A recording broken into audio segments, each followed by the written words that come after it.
Teman-teman Adiaksa, dimanapun Anda berada, kembali lagi di podcast Jaksa Banda Menyapa.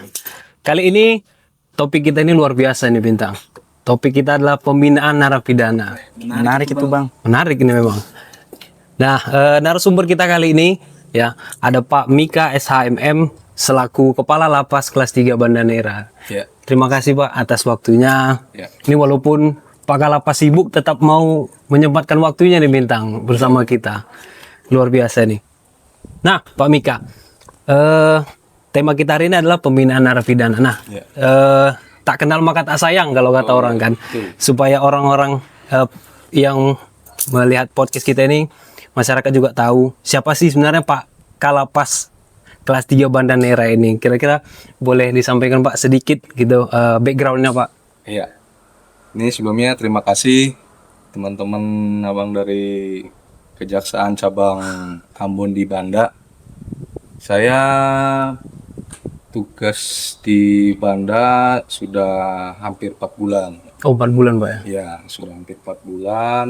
Diawali dulu, saya magang dulu di Nusa Kambangan. Kurang lebih 1 tahun 2 bulan. Oh Nusa Kambangan Pak ya? Ya. Kemudian lanjut sampai saya ditempatkan di Bali, lapas kelas 2 Denpasar. Kemudian mutasi lagi ke Jawa Barat di lapas kelas 2B Majalengka. Terus masih di Jawa Barat, lapas kelas 2 Kuningan. Terus di lapas kelas 1 Cirebon. Terus ke lapas kelas 2 Bekasi. Baru sekarang saya pindah ke Banda. lapas Banda Neira. Berarti udah keliling-keliling nih Bintang. Indonesia ini. Iya. Banyak.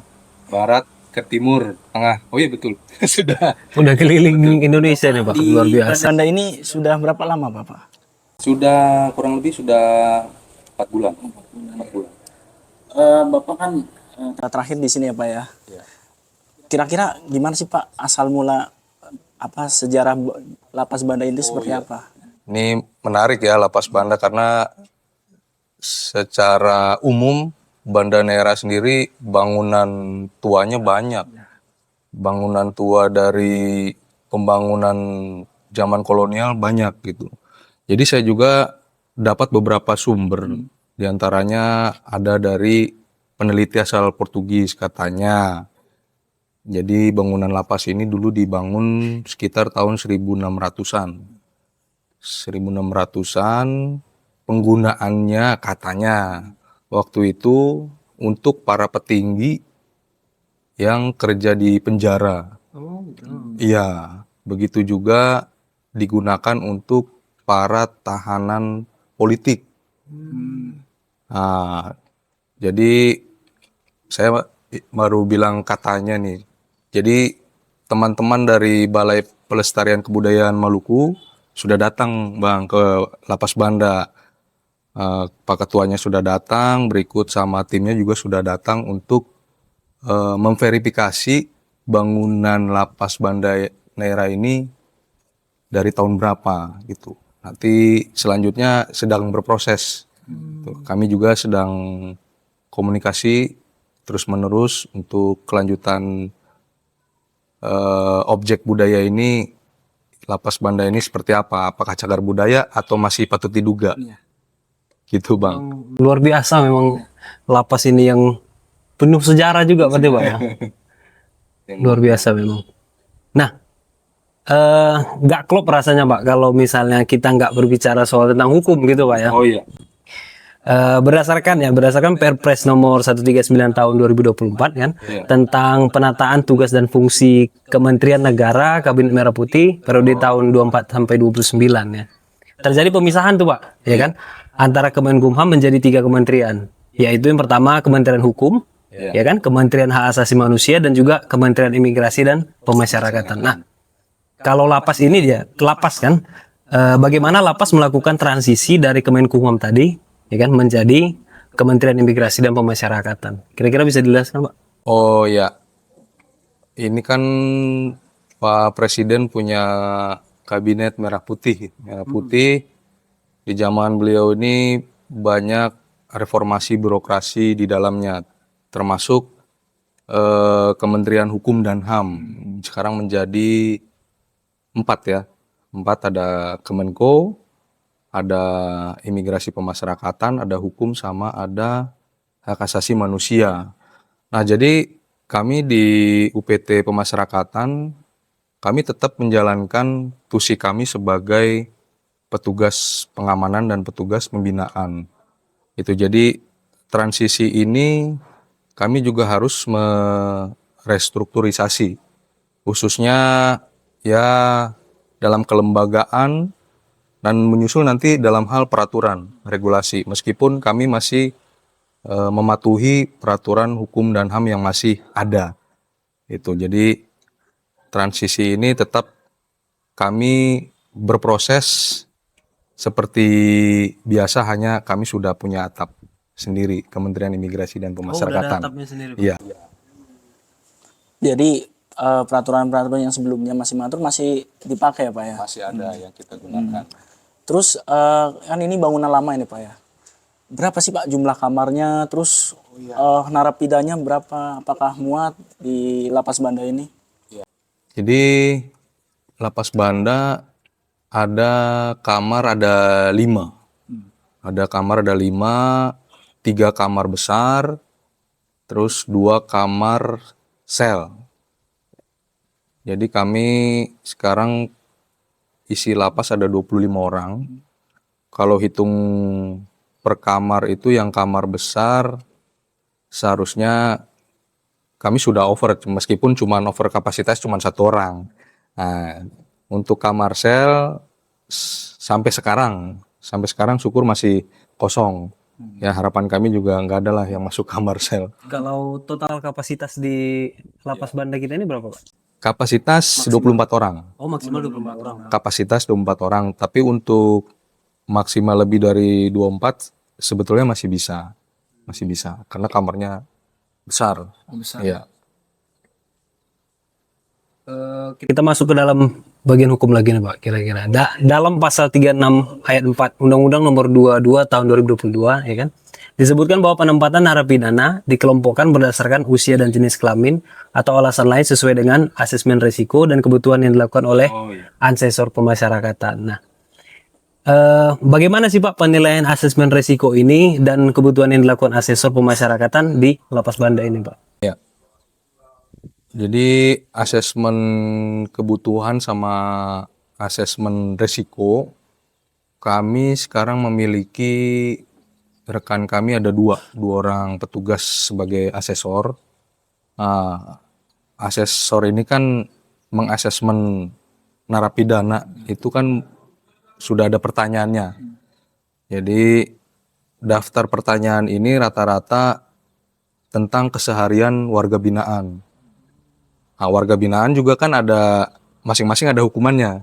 Ada yang 3 tahun, ada yang 5 tahun, ada yang 7 tahun, bahkan ada yang lebih dari 10 tahun. Saat ini warga binaan Lapas Banda penilaiannya semua masih di medium security.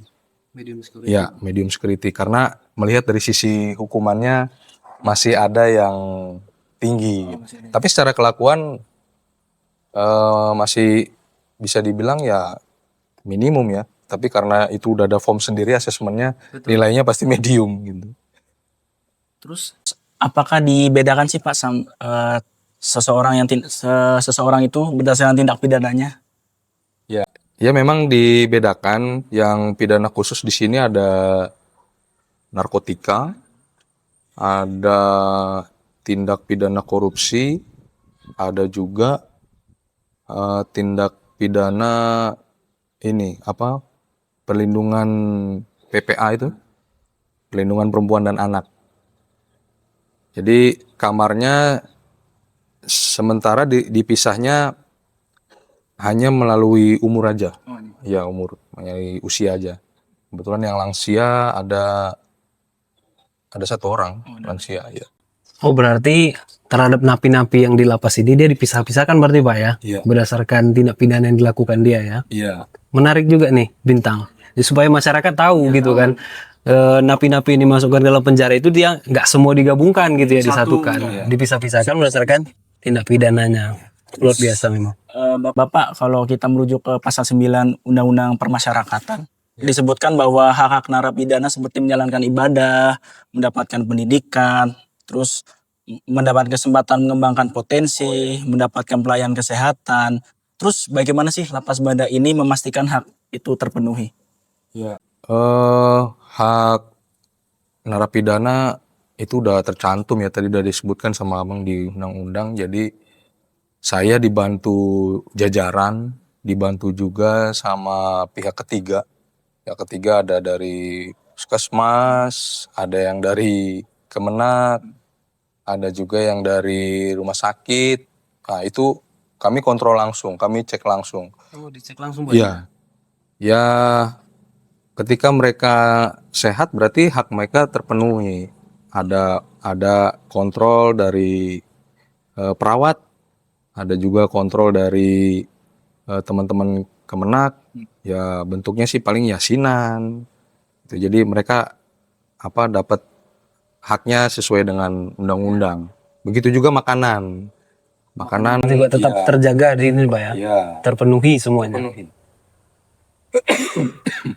Jadi walaupun narapidana itu sakit, ya kan, dia tetap dikasih fasilitas kesehatan bintang. Memang luar biasa. Kemudian ada nggak Pak kira-kira kerjasama dengan instansi lain ya kan, dalam pembinaan narapidana, misalnya itu dinas pendidikan, dinas kesehatan atau kementerian sosial? Saya minum dulu ya. Gatel.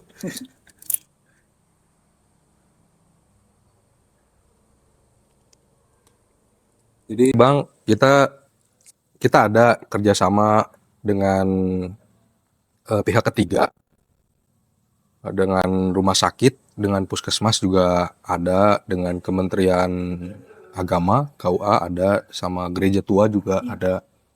Juga nanti yang lainnya akan menyusul untuk kerjasama, karena orang-orang ini, pihak ketiga ini sangat membantu kita gitu.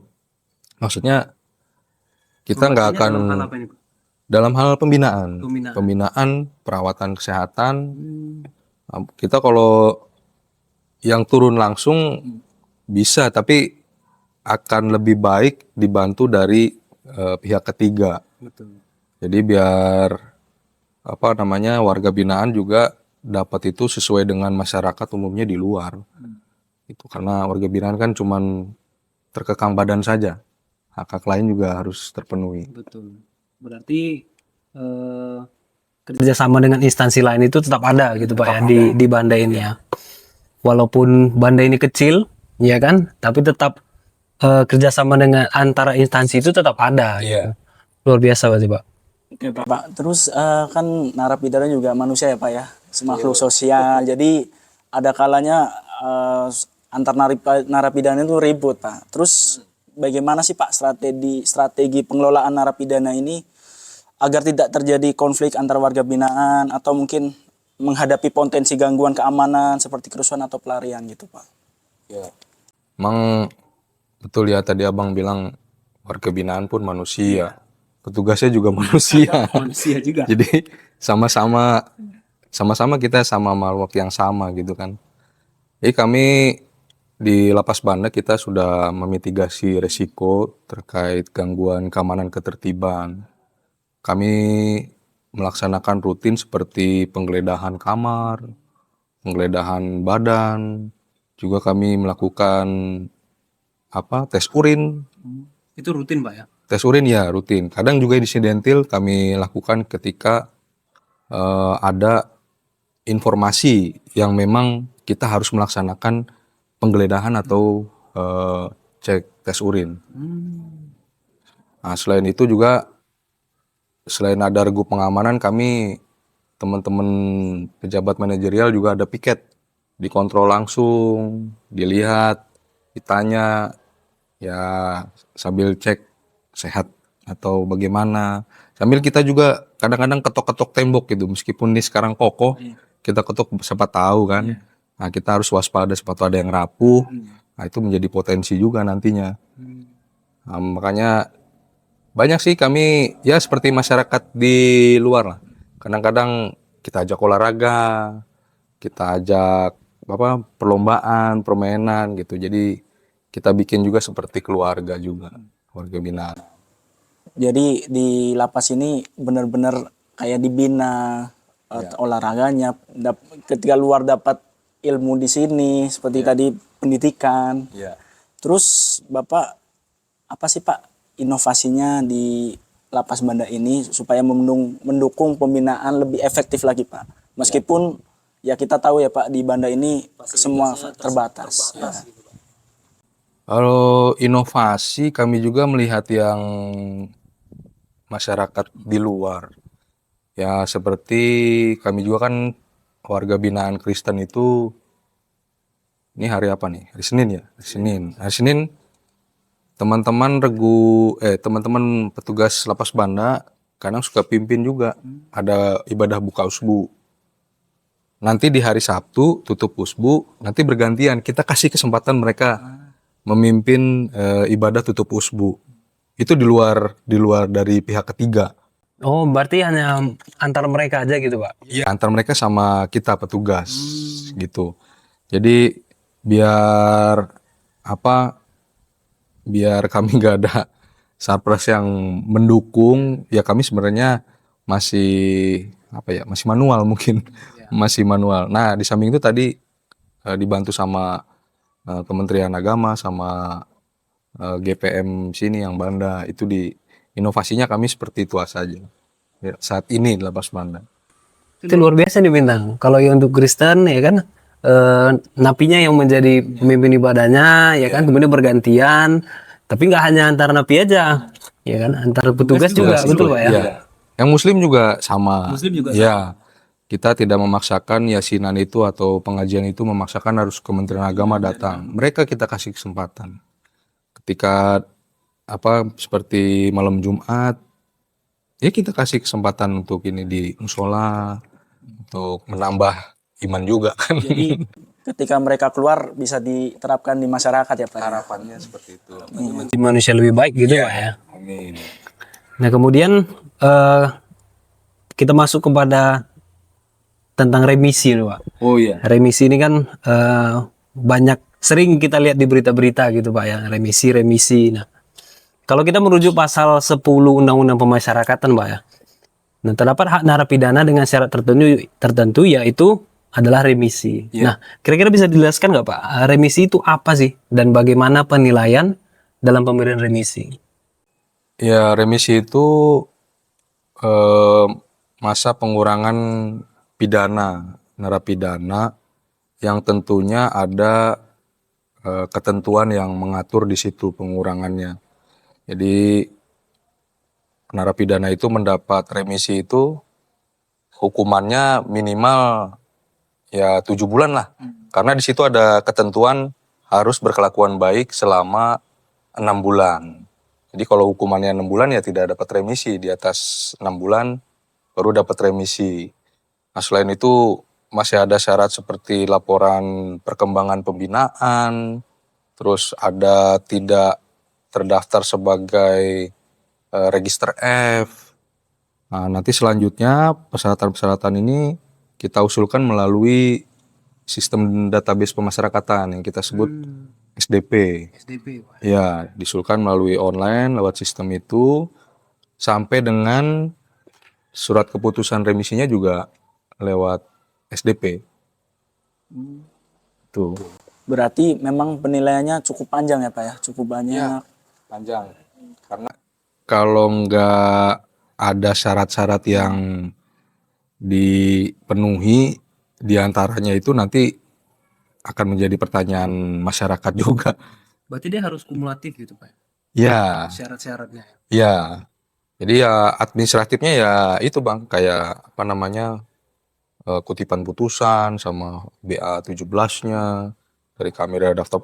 Itu banyak. Jadi memang harus lebih teliti selain administrasi ya substantifnya. Yang penting sih kami substantif sih. Kalau di lapas dia tidak mau ikut aturan, tidak mau ikut pembinaan. Nah kami pikir-pikir bisa juga kami nggak bisa usulkan. Kalau jumlah remisinya itu berapa? Hitungannya bagaimana Pak? Nah, kalau Apakah dia 2 bulan, apakah dia 3 bulan, nah begitu. kalau remisi itu kita ada remisi umum. Ada remisi umum. Remisi umum itu diberikan pada saat 17 Agustus, saat kemerdekaan, hari ulang tahun kemerdekaan. Nah, ada juga remisi khusus. Remisi khusus lagi. Nah, remisi khusus itu nanti diberikan kepada warga binaan ke masing-masing agamanya. Kalau yang Islam diberikan saat Idul Fitri, yang Kristen diberikan saat Natal. Nah, kalau haknya itu sudah ada ketentuannya. Oh, udah ada di Sudah ada ketentuannya. Jadi hitungannya itu kalau misalnya remisi umum. remisi umum. Remisi umum itu tahun pertama itu bisa juga dia dapat 1 bulan atau 2 bulan. Oh, 1 tahun. Kenapa saya bilang atau? Ah. Nah, misalnya kalau 1 bulan itu dia dapat remisi itu karena hukumannya 6 sampai 12 bulan hukumannya. Nah, kalau misalnya dia dapat 2 bulan, dia sudah menjalani 2 tahun, makanya dia dapat 2 bulan. Nanti tahun-tahun berikutnya naik dia, naik jadi 3 bulan. Nah, itu ada 4 bulan sampai maksimalnya 6 bulan. Berarti kenaikannya itu berdasarkan berapa lama dia sudah menjalani gitu, Pak ya? Iya. Nah, kalau remisi khusus, dia remisi pertamanya itu 15 hari. 15 hari. Iya, 15 hari. Ini kenaikannya lebih sedikit daripada remisi umum. Nanti habis 15 hari, nanti baru naik 1 bulan. Nanti 1 bulan tahun depannya nggak naik, tapi sama dia. Oh, sama. 1 bulan. Nanti tahun berikutnya 1 bulan 15 hari. Tahun berikutnya 1 bulan 15 hari. Maksimalnya 2 bulan. Oh, maksimal 2 bulan berarti ya, Pak. Oke, berarti cukup banyak, Bang. Remisi-remisi di lapas ini. Betul. Remisi ya, bicara remisi itu sebenarnya masih ada lagi sih, seperti remisi karena lanjut usia, ada juga, tapi ada persyaratannya juga. Ada juga remisi diberikan kepada yang masih umur anak. Oh, masih anak. Umur anak ada lagi. Terus ada remisi bencana, kalau ada bencana dulu pernah dilaksanakan kalau nggak salah waktu ada bencana tsunami itu juga diberikan remisi. Karena banyak masyarakat ini yang melihat contohnya perkara tipikor gitu, Pak ya. Iya. Dia sudah ditahan, kemudian dia dapat remisi. Nah, masyarakat itu kan mungkin nggak mengikuti kasusnya. Dia hanya melihat remisi 6 bulan, remisi potongan setahun, bahkan nggak menjalaninya itu nggak nyampe setengah udah bebas begitu kan. Padahal memang ada aturannya berarti, Pak ya. Selama remisi itu dikurangi, pengurangan itu bertambah ketika dia menjalaninya gitu, Pak ya. Iya. Semakin dijalani berarti pengurangan remisinya itu bertambah. Tapi kalau ini Bang, kalau remisi khusus itu kan, kalau yang tipikor itu remisi khusus, apa maksud saya, ada syarat tambahan. Oh, ada syarat tambahan lagi. Iya, ada syarat tambahan. Kalau tipikor itu harus membayar denda. Kalau dia ada uang pengganti, harus bayar uang pengganti. Kembalikan dulu ya. Iya. Dan juga dia harus menjadi whistleblower itu. Nah, itu 2 persyaratan itu, kalau misalnya itu terpenuhi, makanya dia dapat remisi. Oh, berarti kalau misalnya terpidana tipikor, dia tidak membayar denda ataupun uang pengganti, Iya. ya kan? Berarti dia tidak akan dapat remisi gitu. Iya, nggak akan dapat. Oh, itu mutlak ya? Iya, mutlak. Kecuali remisi umum, Pak. Remisi umum juga nggak bisa, nggak bisa. Bisa dapat. Emang tahun ini dapat nih, remisi dasawarsa. Oh, ada dapat. Iya, ada remisi dasawarsa juga namanya. Berapa Nanti banyak itu, Pak? itu maksimal 3 bulan. Oh, 3 bulan. Maksimal 3 bulan. Ada hitung-hitungannya juga. Nah, itu kalau tipikor pasti dapat. Kalau yang hukuman mati sama hukuman seumur hidup itu nggak dapat. Iya. Kalau ini ya bicara dasawarsa, iya. Jadi banyak ya, kalau tindak pidana korupsi buat dapat remisi itu cukup sulit, Bang. Terus ada yang menarik ini, Pak. Ada namanya cuti. Iya. Cuti kan biasanya identik untuk pegawai, pekerja. Nah, di dalam pasal 10 Undang-Undang Permasyarakat disebutkan berapa jenis cuti, seperti cuti mengunjungi, cuti bersyarat dan cuti menjelang bebas. Mungkin bisa dijelaskan Bapak supaya para penonton bisa tahu apa sih cuti yang dimaksud ini. Istilah cuti itu kan seolah-olah seperti orang kerja ya, cuti terus balik lagi gitu. Ini hanya istilah saja di pemasyarakatan, khususnya yang cuti mengunjungi keluarga atau CMK itu diberikan kepada narapidana dengan ketentuan khusus juga. Nah, itu nanti diberi, kalau ketentuan ini dipenuhi, nanti diberikan itu hanya paling lama 2 kali 24 jam. Ya, jadi ketika syarat sudah terpenuhi, dia kembali ke keluarga. Kembali ke keluarga juga ada yang mengawasi. Ada dari pihak kepolisian, Yang mengawasi gitu Pak ya. pihak lapas, ke aparat desa setempat. Itu bantu kita juga ngawasi. Itu karena hanya mengunjungi ya keluarga saja. Itu kalau cuti mengunjungi keluarga. Nah, kalau cuti bersyarat dengan cuti menjelang bebas, nah ini dua-duanya kita nanti narapidana itu nanti diintegrasikan langsung ke masyarakat. Ya tentunya juga ada syarat-syarat juga. Itu syarat-syaratnya ya sama lah, syarat administrasi tentang kutipan putusan, nanti ada penelitian masyarakat. Nah, nanti yang cuti bersyarat ini diberikan ke narapidana maksimal hukumannya 1 tahun 6 bulan. 1 tahun 6 bulan. Nah, kalau cuti menjelang bebas itu bisa diberikan kepada narapidana, tapi diberikannya itu potongannya sebesar remisi terakhir. Sebesar emisi Ya, sebesar remisi terakhir. Nanti kalau dapatnya 3 bulan, nanti potongnya cuma 3 bulan. Nah, itu langsung kembali juga ke rumah. Langsung kembali ya Pak. Iya, Jadi nggak semerta-merta keluar bebas kemana aja, tapi tetap diawasi dan hanya tempat-tempat tertentu saja ya Pak ya berarti ya Pak ya. jadi kalau cuti bersyarat dan cuti menjelang bebas, dia ada wajib lapornya. Ada wajib lapor ke kejaksaan juga kan pertama. Ya. Lapor, terus selanjutnya teman-teman Balai Pemasyarakatan yang bertanggung jawab untuk pengawasan. Nah, kemudian bagaimana sih Pak mekanisme dan persyaratan untuk pembebasan bersyarat? Ya, pembebasan bersyarat itu hampir sama cuti bersyarat dengan cuti menjelang bebas. Bersama Pak ya. Hampir sama, cuman bedanya itu pembebasan bersyarat yang diberikan itu dia sudah menjalani 2/3 masa pidana. 2/3. Nah, misalnya hukumannya 4 tahun, nah dia 2/3-nya berapa? Nanti 2/3 2 tahun 8 bulan, baru bisa kita usulkan. Tentunya banyak juga syarat-syarat yang harus dipenuhi. Ya, nah itu juga ada mekanismenya ketika mereka sudah bebas. Sama wajib lapor juga ke kejaksaan di pertama, sama selanjutnya di Balai Pemasyarakatan. Nah 2/3 ini cuma pidana pokok saja atau sudah dihitung subsidiarnya Pak? Ya, jadi untuk hak pembebasan bersyarat itu perhitungannya hanya pidana pokok. Oh, sudah termasuk remisi Pak? Sudah termasuk remisi. Nanti ketika sudah diusulkan, itu nanti keluar terbit surat keputusan pembebasan bersyaratnya. Jika si narapidana ini ada pidana denda, nanti itu sudah dicantum.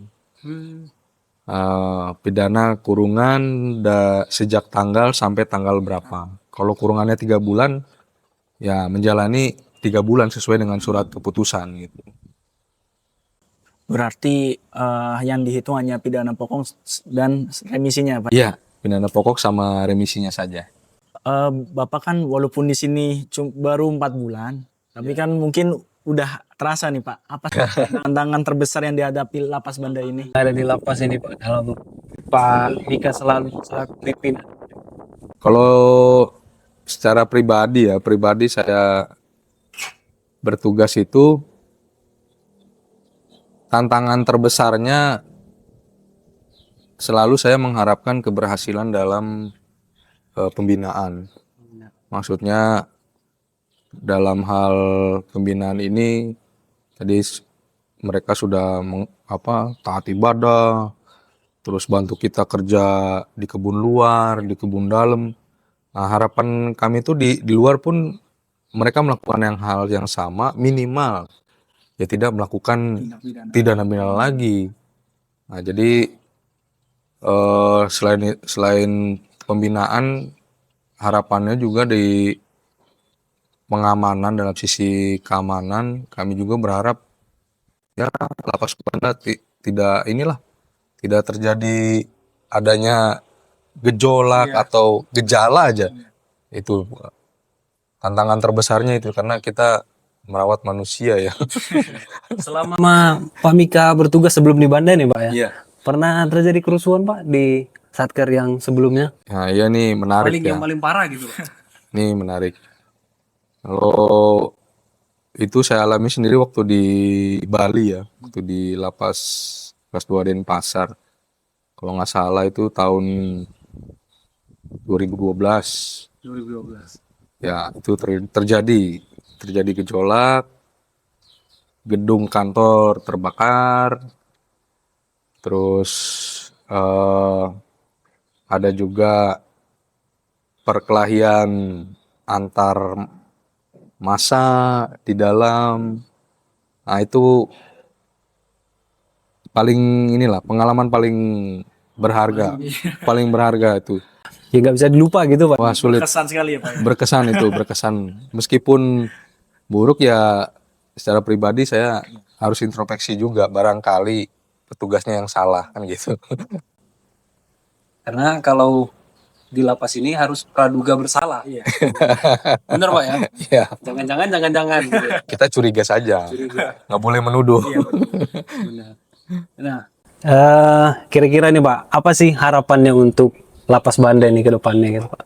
Ya, harapannya lapas Banda terus memberikan kontribusi dalam hal pembinaan, ya tidak terjadi gejolak keamanan ketertiban. Terus nantinya juga lapas Banda ya lebih luas, terus berkontribusi untuk Banda Nera. Itu nggak muluk-muluk lah, itu aja. Dan mungkin harapannya napi yang di sini setelah keluar bisa bermanfaat di masyarakat. Iya. Tidak melakukan tindak pidana lagi ya Pak. Iya. Yang paling penting itu diterima kembali di masyarakat. Wah, itu paling sulit. Paling sulit itu. Itu yang paling Masyarakat sulit, tuh. tapi itu yang utama. Dan Pak, pertanyaan terakhir Pak sebelum podcast ini ditutup, apa sih harapan Bapak untuk cabang Kejaksaan Negeri Ambon di Banda Oh Neira iya. ini? Ya, harapannya sama teman-teman di Kejaksaan cabang Kejaksaan Negeri Ambon di Banda. Kalau saya dengan teman-teman kejaksaan itu sudah bagaimana ya, udah seperti saudara ya dari dulu. Ya, dari semenjak saya kerja, berkenalan sama teman itu sampai sekarang. Ya, harapannya semakin kontribusi untuk Banda Nera yang sekarang sudah bagus, apalagi komunikasi dengan antar instansi juga saya lihat cukup bagus. Terus di dalam lingkup tugas ya sudah terlihat dalam penugasan kita terus berhubungan, terus berkomunikasi dengan lapas dan mungkin dengan instansi lain juga. Ya sukses lah, jaya terus lah. Nah udah banyak nih Bintang yang kita bahas, mulai dari sejarah lapas Banda, ya kan. Kemudian kita bahas mengenai mekanismenya cuti dan sebagainya. Kemudian kita bahas remisi. Nah, karena waktu kita juga sudah terbatas nih Pak. Iya. Ya kan banyak sebenarnya yang bisa kita bahas, cuman karena waktunya terbatas. Bisa sampai subuh. Mungkin sampai situ aja Pak Mika, terima kasih Pak Mika Ya, atas waktunya. saya juga terima kasih Bang. Terima kasih sudah datang ke Lapas Banda. Nah, memang dari topik kita hari ini menarik sekali nih Bintang. Kesimpulan yang bisa kita ambil itu napi itu ya, napi walaupun dia telah melakukan tindak pidana, tetapi di dalam lapas ini dia tetap diberikan haknya, tetap dijamin haknya, haknya beribadah, haknya untuk makan, minum dan sebagainya. Nah itu tetap diatur. Nah tujuan utamanya adalah supaya napi-napi ini dapat diterima kembali di masyarakat dan menjadi manusia lebih baik gitu dia Bintang. Baik, teman-teman Agdiaksa dimanapun Anda berada, sekian podcast kita kali ini dengan tema pembinaan narapidana. Sampai ketemu di podcast Jaksa Banda Menyapa selanjutnya. Terima kasih. Makasih Pak. Masih banyak Pak Bang. Makasih, makasih. Jadi kayaknya ada kurang Udah bagus lagi.